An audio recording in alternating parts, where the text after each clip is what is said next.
ఏపీలో చేనేతకు ప్రసిద్ది పొందిన ధర్మవరంలో సిల్క్ పార్క్ అలాగే మంగళగిరిలో టెక్స్టైల్ పార్క్ ఏర్పాటు చేయాలని కేంద్ర జౌళి శాఖ మంత్రి గిరిరాజ్ సింగ్ ను రాష్ట వైద్యారోగ్య శాఖ మంత్రి సత్యకుమార్ యాదవ్ కోరారు.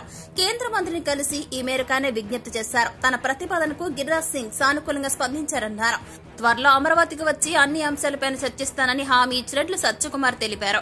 కేంద్ర పర్యావరణ అటవీ శాఖ మంత్రి భూపేందర్ యాదవ్ ను కలిసి రుషికొండపై జరిగినటువంటి పర్యావరణ ఉల్లంఘనల గురించి చెప్పినట్లు పేర్కొన్నారు.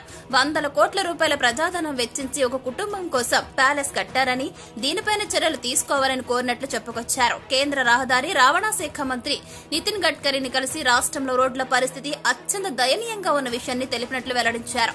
రాష్ట్ర రాజధాని అమరావతికి అనుసంధానమయ్యే జాతీయ రహదారుల అభివృద్ధికి కేంద్రం నుంచి సహకారం అందించాలని కోరానని అందుకు నితిన్ గడ్కరీ సానుకూలంగా స్పందించారన్నారు. రాష్ట్రంలో గత 5 ఏళ్లలో జరిగిన విధ్వంసం తన దృష్టికి వచ్చినట్లు ఆయన వ్యాఖ్యానించారని చెప్పుకొచ్చారు. బీజేపీ సంస్థాగత వ్యవహారాల ప్రధాన కార్యదర్శి బిఎల్ సంతోష్ ను కలిసి రాష్ట్రంలో ఎన్డీఏ ప్రభుత్వ పనితీరు, రాజకీయ పరిస్థితుల గురించి చర్చించినట్లుగా వివరించారు.